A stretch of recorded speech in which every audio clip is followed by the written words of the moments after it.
दूध सर दूरी भरे तन आए भूपति भेसी गोद बैठाए महाराज। और दधी वो धन भगवान खाके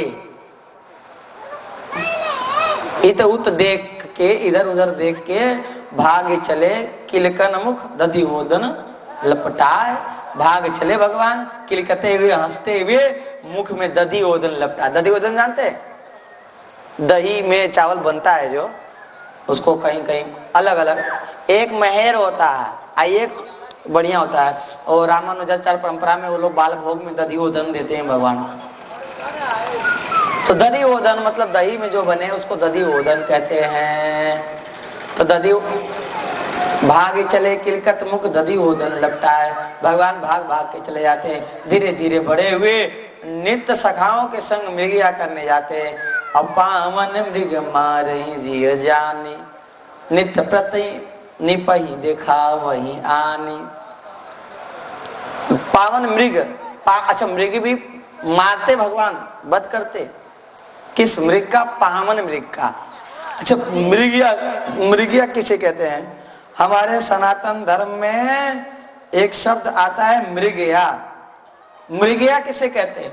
हमारे कहते हैं सनातन धर्मावलंबी और शास्त्र भी कहता है कि जो मृग घास चरने में सक्षम नहीं हो, जो सिंह शिकार करने में सक्षम नहीं हो, जो पक्षी इत्यादि जो होते हैं वो अलग अलग लीला में जो एकदम बेकार हो गए हैं, जो कुछ नहीं खा पी सकते, जो मरने के लिए तड़प रहे हैं, ऐसे मृगों को मारना ही मृगया कहते हैं।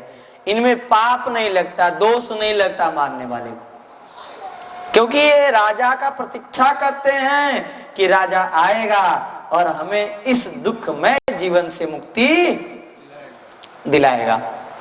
इसको कहते हैं पावन मृग, जो खुद मरने के लिए प्रतीक्षा करते कोई हमें मार ही दे। और जवान मृग को नहीं मारना चाहिए। जो जीवन जीने के अभिलाषी मृग हैं, जिनको जीवन चलाने में कोई दिक्कत नहीं है, वो को नहीं मारना चाहिए। वो जवान होते हैं, जवान हिरण, जवान सिंह, जवान जो भी जिंदा रहने का जिनके पास समय हो, पर जो वृद्ध हो चुके हैं, उनके बेटी बेटा तो है नहीं कि हाथ से खिलाएंगे थोड़ थोड़ के। और रोटी तो खाते नहीं, घास फूस खाते, कठोर चीज खाते। इसीलिए उन मृगों को मारना ही मृगया कहलाता है।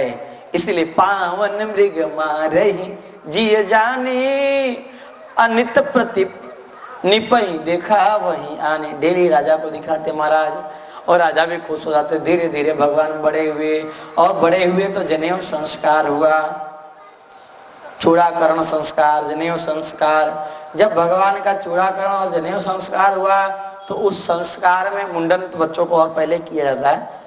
कोई कोई मुंडन पहले कर देता है, जनेऊ बाद में होता है, किसी का साथ में होता है। तो पहले चूड़ा संस्कार, उसके बाद जनेऊ संस्कार। चूड़ा कर्ण किन्न गुरु जाई अब विप्रन पुनि दक्षिणा बहु पाई। दक्षिणा की भी कथा है, पर क्या कहें समाज इतना मतलब धर्म से विखंडित हो गया है कि अगर दक्षिणा की बात समाज में की जाए तो गड़बड़ा जाएगा माहौल। लोग कहेंगे देखो गुरुजी कितना बात कर रहे हैं, देखो गुरुजी पैसे की बात कर रहे हैं। लोग बता रहे हैं, एक बात बता रहे हैं। इसीलिए एक संत थे, उन्होंने कहा कि आंखें फूटी जगत की काह करे जगदीश, रमजनिया को 3 से रामदास को 30। ये प्रसंग ऐसे है कि किसी बहुत बड़े व्यक्ति को लड़का नहीं हो रहा था। एक बड़े बैरागी संत के पास जाके सेवा किए, बिना मतलब बिना पूछे तासे जाते सेवा कर देते, मतलब संत के आज्ञा ना हो और सब सेवा कर दे, झाड़ू फाड़ू एन सब। इतना बड़ा आदमी है, झाड़ू वाड़ू लगाता है, क्या बात है? कहा महाराज लड़का नहीं। पहले तो कुबलवा लिया कि दोगे कि नहीं, बड़ा चतुर होते हैं, संत को फंसा लेते हैं बड़े लोग।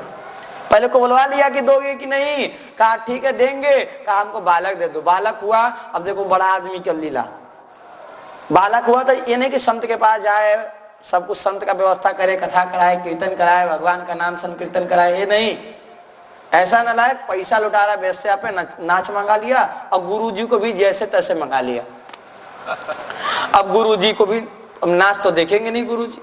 सुबह हुआ, गुरुजी की विदाई हुई, 30 रुपया दिया और 300 रुपया में उस समय के नाच नचनिया को मंगाया था। और गुरु जी तो भमक गए मनी मन के। उस संत को देखो लाए तो कम से कम गौ सेवा हो, ठाकुर सेवा हो, आश्रम की सेवा हो, अतिथि सेवा हो। आश्रम में चलता क्या है? यही नहीं चलता है जी। हम ही है 1100 कथा का संकल्प किए, तुम लोग दक्षिणा दे दोगे तो क्या हम मतलब 1100 कथा एक एक कथा में पूरा हो जाएगा? संभव है? अरे करोड़ों रुपया लगेंगे 1100 कथा होते होते, करोड़ों रुपया लगेंगे। खुद प्रचार में बता रहे हैं आपको, महीना के तो 90,000 रुपया खर्चा करते हैं। 90,000 रुपया 3 कथा करते